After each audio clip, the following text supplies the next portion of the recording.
नमस्कार मित्रों, मैं आचार्य दीपक मिश्रा अपने इस YouTube चैनल आचार्य दीपक मिश्रा भागवत सुरसरी में आप सबका हार्दिक स्वागत अभिनंदन करता हूं। और आज आप सबके समक्ष आने का मुख्य उद्देश्य ये है कि आने वाले 7 सितंबर 2025 को लगने वाले चंद्र ग्रहण के बारे में कुछ विस्तृत जानकारियां मैं आप सबके समक्ष लेकर आया हूं, जिसमें 7 तारीख आप सब जानते हैं कि 7 तारीख से हमारा पितृपक्ष प्रारंभ हो रहा है। उस दिन पूर्णमासी का श्राद्ध है। तो बहुत सारी लोगों की चिंताएं भी हैं। उनके फोन भी आ रहे थे कि किस प्रकार मुझे उस दिन सूतक भी लग रहा है, ग्रहण भी है, तो उस दिन पूर्णिमासी का श्राद्ध होगा या नहीं होगा। तो ये उन सब विषय वस्तुओं को लेकर के, और चंद्र ग्रहण पर क्या करना चाहिए, क्या नहीं करना चाहिए, और हमारी जो 12 राशि हैं ज्योतिष शास्त्र के अनुसार, इन चंद्र ग्रहण का उन राशियों पर क्या प्रभाव पड़ने वाला है, ये सब जानकारियां लेकर के मैं आपके समक्ष उपस्थित हुआ हूं। तो आइए हम इस वीडियो को प्रारंभ करते हैं विलंब न करते हुए, और जानते हैं कि पूर्णिमासी का श्राद्ध कैसे करें, कब करें, किस समय पर कर लें, और जिनके घर में प्रतिपदा का श्राद्ध होना है उनका पहले दिन हविक होगा पूर्णमासी के दिन, तो वो भोजन किस समय करें, और इस चंद्र ग्रहण पर क्या करना चाहिए, क्या नहीं करना चाहिए, और राशियों पर क्या प्रभाव इन चंद्र ग्रहण का है।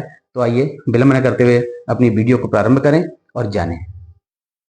मित्रों, जैसा कि हम सब जानते हैं कि आने वाले 7 सितंबर 2025 रविवार के दिन ये ग्रहण जो है लगने वाला है, चंद्र ग्रहण। और ये चंद्र ग्रहण जो है ठीक रात्रि 9:57 में ये ग्रहण प्रारंभ हो जाएगा, और मध्य रात्रि 11:42 पे इस ग्रहण का मध्य काल आएगा, और उसके पश्चात रात्रि 1:26 पे ये ग्रहण मोक्ष प्राप्त हो जाएगा, ग्रहण समाप्त हो जाएगा। और कहते हैं कि चंद्र ग्रहण का सूतक जो है वो ग्रहण प्रारंभ होने के 9 घंटे पूर्व उसका सूतक काल प्रारंभ हो जाता है। सूर्य ग्रहण का 12 घंटे पहले और चंद्र ग्रहण का 9 घंटे पहले सूतक काल प्रारंभ हो जाता है। और जैसा कि हम सब जानते भी हैं कि उस दिन पितृपक्ष प्रारंभ हो रहा है, पूर्णमासी का श्राद्ध है। और चंद्र ग्रहण का जब ग्रहण का सूतक, कोई भी ग्रहण का सूतक जब प्रारंभ होता है तो उस वक्त जो है सूतक लगने से पूर्व ही मंदिरों के कपाट, देव दर्शन, ये सब बंद हो जाते हैं। देवताओं का स्पर्श करना, उनको स्नान कराना, उनका पूजन आदि ये सब निषेध माना गया है। और सबसे बड़ी प्रश्न तो यहाँ पे ये आ रहा है कि बहुत सारे लोगों के फोन भी आ रहे थे कि गुरुजी 7 तारीख को पूर्णमासी का श्राद्ध भी है, और उस दिन श्राद्ध जो है किस प्रकार किया जाएगा, कब तक कर लेना चाहिए। तो देखिए, पूर्णमासी का जो श्राद्ध है वो उस दिन, क्योंकि हमको देखिए सूतक काल जब प्रारंभ होता है तो उस वक्त ना तो हम भोजन कर सकते हैं, और ना शयन कर सकते हैं, ना कोई साफ सफाई कर सकते हैं।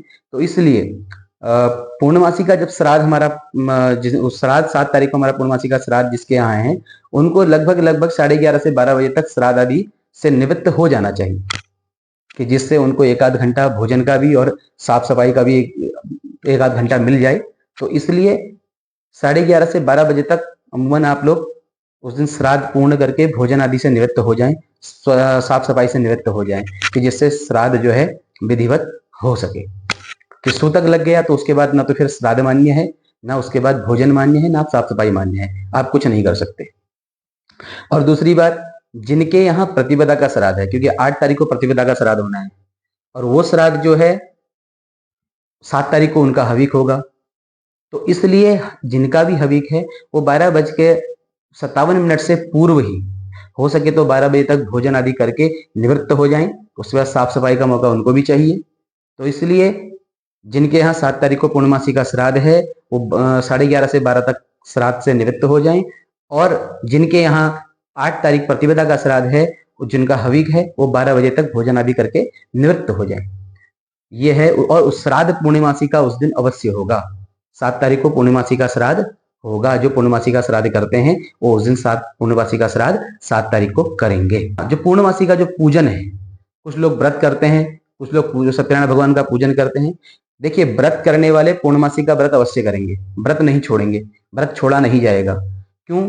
क्योंकि ग्रहण काल में, सूतक काल में इनमें व्रत करने का अनंत गुना फल प्राप्त होता है। जितना हम व्रत अन्य पूर्णमासियों में करते हैं, परंतु इस पूर्णमासी में जो चंद्र ग्रहण आ रहा है, इस चंद्र ग्रहण में पूर्णमासी का व्रत करने का अनंत गुना फल प्राप्त होगा। आप पूजा नहीं करेंगे, कोई नहीं, आप अपने इष्ट के नाम का जप करें। आप गुरु मंत्र जो आपको आपके गुरुओं ने कुछ दीक्षा में जो आपको मंत्र दिया है, उस मंत्र का जप करें। आप तप करें, अपने भगवान नारायण, भगवान शिव, माँ भगवती, गायत्री मंत्र का आप जप करें। और स्तोत्र, जो भी स्तोत्र आप पढ़ सकते हैं उस स्तोत्र का पाठ करें, उनका अनंत गुना फल प्राप्त होता है। अब दूसरा प्रश्न यह है कि चंद्र ग्रहण पर क्या करें और क्या ना करें। देखिए, सबसे पहले हम जानते हैं कि चंद्र ग्रहण पर हमको क्या करना चाहिए और क्या नहीं करना चाहिए। जब चंद्र ग्रहण प्रारंभ होता है, उससे पूर्व मैंने बताया था कि 9 घंटे पूर्व उसका सूतक काल प्रारंभ हो जाता है। तो इसलिए जब सूतक लगता है तो उससे पूर्व ही हमको भोजन आदि कर लेना चाहिए। जो भोजन कर सकते हैं या जो उस दिन व्रत करना चाहते हैं वो व्रत करें पूर्ण विधान से। और उसके साथ मंदिरों के कपाट बंद कर दिए जाएंगे। मंदिरों के कपाट बंद कर दिए जाते हैं। आप किसी नदी के तट पर बैठ करके, किसी अन्य स्थान पर बैठ करके अपने इष्ट का ध्यान कर सकते हैं, अपने गुरु मंत्र का जप कर सकते हैं। भगवान नारायण, भगवान शिव, माँ गायत्री, माँ भगवती आदि की उपासना आप कर सकते हैं। स्तोत्र पाठों का स्तोत्र संग्रहों का पाठ आप कर सकते हैं। और कहते हैं कि ऐसा करने से जो भी नेगेटिव एनर्जी ग्रहण की होती है उससे बचा जा सकता है। इसलिए भरपूर कोशिश ये करनी चाहिए कि जितना हो सके ग्रहण काल पर शयन नहीं किया जाता, भोजन नहीं किया जाता। सूतक काल से ही शयन भोजन सब निषेध माने गए हैं शास्त्र के अनुसार। तो इसलिए ग्रहण समाप्ति होने और ग्रहण समाप्त जब होता है तो उसके बाद व्यक्ति को दान करना चाहिए, उसका अनंत गुना फल प्राप्त होता है। और ग्रहण समाप्त होने के पश्चात गंगा जल आदि स्नान आदि करके, गंगा जल आदि का छिड़काव करके, और तब पुरुष वर्ग को यज्ञोपवीत चेंज करनी चाहिए, बदलनी चाहिए, जनेऊ बदल लेनी चाहिए। ये नियम है, ये जरूरी है। और उसके साथ साथ चंद्र ग्रहण पर क्या नहीं करें। देखिए, चंद्र ग्रहण के सूतक काल प्रारंभ होने पर भोजन पकाना, भोजन करना, शयन करना, जल का पान करना, ये सब निषेध माने गए। इस दौरान भगवान की मूर्तियों का स्पर्श भी नहीं किया जाता। इस दौरान भगवान का स्पर्श नहीं किया जाता, भगवान को स्पर्श नहीं किया जाता, देव दर्शन नहीं किए जाते। ये सब निषेध माना गया है। और विशेष रूप से कैंची, चाकू, सुई आदि जो धारदार वस्तुएं होती हैं उनका भी उपयोग नहीं करना चाहिए, इस शास्त्र की आज्ञा है। और कोई नया कार्य, कोई शुभ कार्य, ये सब निषेध बताए गए हैं। बाल काटना, क्षौर कर्म, दाढ़ी आदि बनाना, नाखून काटना, ये सब निषेध सूतक काल से ही निषेध बताया गया है। इसलिए ये चंद्र ग्रहण पर, ये सूतक काल पर ये व्यक्ति को नहीं करना चाहिए।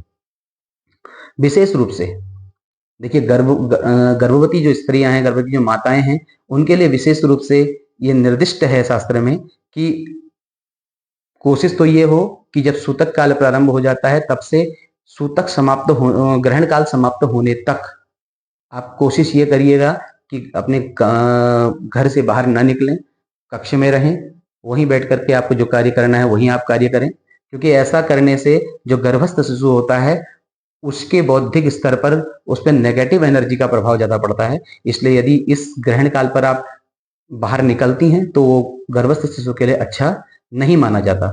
इसलिए आप कोशिश करें कि उस दिन घर के अंदर ही आप रहें। और उसका विपरीत प्रभाव पड़ता है इसलिए। और देखिए, ध्यान दीजिएगा, जो बच्चे हैं, जो रोगी हैं, जो अस्वस्थ हैं, जो असहाय हैं, उनके लिए भोजन, शयन, इसमें कोई पाबंदी नहीं है, कोई मनाही नहीं। क्योंकि जो छोटे बच्चे हैं, वो जो असहाय हैं, वो अपने हाथ से कुछ कर नहीं सकते, तो इसलिए उनके लिए कोई पाबंदी नहीं है। वो भोजन भी कर सकते हैं, शयन भी कर सकते हैं। जो वृद्ध हैं, जो अस्वस्थ हैं, जो छोटे बच्चे हैं, उनके लिए इसमें कोई रोक टोक नहीं है। तो ये ध्यान रखिएगा, ये महत्वपूर्ण बिंदु है कि हम चंद्र ग्रहण पर क्या करें और क्या ना करें, ये मैंने आपको बताया। तो इसलिए इस चीज का विशेष आप ध्यान रखिएगा कि हमको चंद्र ग्रहण पर क्या करना है और क्या नहीं करना है। आइए अब जानते हैं कि ये चंद्र ग्रहण जो है इसका हमारी 12 राशियों पर क्या प्रभाव पड़ने वाला है। ये चंद्र ग्रहण जो है ये हमारी राशियों पर किस प्रकार का इफेक्ट डालने वाला है, आइए जानते हैं। जैसा कि आप सब जानते हैं कि पूर्णमासी के दिन चंद्र ग्रहण लगता है और चंद्रमा जो है धरती के काफी नजदीक माने जाने वाला एक ग्रह है और पूर्णमासी के दिन समुद्र में ज्वार भाटा भी आता है, ये हम सब जानते हैं। और हमारी इस ह्यूमन बॉडी में 70% पानी है, ये आप सब जानते हैं कि 70% हमारे शरीर में पानी है। तो इसलिए हमारा शास्त्र कहता है कि चंद्रमा मनसो जाता, चंद्रमा जो है वो मन का स्वामी है। तो इसलिए इस ग्रहण का, इस चंद्र ग्रहण का हमारी राशियों पर बहुत ज्यादा प्रभाव पड़ने वाला है। तो हमारी जो राशियां हैं, हमारी जो मेष राशि है, और एक चीज और ध्यान दीजिएगा कि ये चंद्र ग्रहण जो इस बार लग रहा है ये कुंभ राशि के ऊपर लग रहा है। कुंभ राशि के जातकों को विशेष सावधान रहने की आवश्यकता है क्योंकि ये चंद्र ग्रहण जो है ये कुंभ राशि के ऊपर लग रहा है। तो मेष राशि वालों के लिए शुभ समाचार है कि ये ग्रहण अनुकूल है। सुख, धन लाभ, ऐश्वर्य आदि की प्राप्ति कराने वाला ये ग्रहण है। वृषभ राशि को थोड़ी सावधानी रखनी पड़ेगी। शारीरिक पीड़ा, चोट, कष्ट आदि ये हो सकता है। मिथुन राशि के जातकों को तनाव एवं चिंता का कारण संतान पर से चिंता हो सकती है। कर्क राशि के लिए चंद्र ग्रहण ये फलदायी है, शुभ है, धन लाभ प्रदान कराने वाला ये चंद्र ग्रहण है। सिंह राशि थोड़ा सा चिंता का विषय है, दाम्पत्य जीवन में थोड़ा चिंता बनी रहेगी, इसलिए आपसी सामंजस्य बनाकर चलें। कन्या राशि स्वास्थ्य संबंधी दिक्कतें आ सकती हैं। और तुला राशि के जातक जो हैं वो ये इस ग्रहण में थोड़ा सावधानी बरतें क्योंकि थोड़ा सा कष्ट है और अपयश और कलंक आदि ये लगने का भय है, तो इसलिए थोड़ा सावधानी बरतें। वृश्चिक राशि सफलता प्राप्त होगी, पदोन्नति का योग है। वृश्चिक राशि के लिए शुभ समाचार है कि सफलता को लेकर के ये ग्रहण आपके जीवन में आ रहा है। धनु राशि के लिए ग्रहण धन लाभ का योग लेकर आया है, बहुत अच्छा समाचार धनु राशि वालों के लिए भी है। मकर राशि के लिए थोड़ा सा कष्टकारी है, व्यय और कष्ट का योग है, इसलिए थोड़ा सावधानी पूर्वक रहें। कुंभ राशि, जैसा कि मैंने बताया था कि ये कुंभ राशि पर ही ये ग्रहण इस बार लग रहा है, तो कुंभ राशि वाले जातकों को थोड़ा सावधानी रहने की आवश्यकता है क्योंकि शारीरिक कष्ट हो सकता है, पीड़ा हो सकती है, अपयश का मामला हो सकता है, तो इसलिए बहुत सावधान रहने की आवश्यकता है। और मीन राशि वाले थोड़ा सा अपने खर्चों पर लगाम करें, थोड़ा सा खर्च व्यय जो है वो ज्यादा बढ़ेंगे, इसलिए ये ग्रहण जो है इन 12 राशियों पर ये अपना प्रभाव लेकर आया है। और इन प्रभाव से बचने का एकमात्र साधन यही है कि हम जितना हो सके अपने इष्ट का सुमिरन करें, भगवान शिव, भगवान नारायण, भगवान माँ गायत्री, माँ भगवती, जगजननी आदि शक्ति के नाम मंत्रों का जप करें और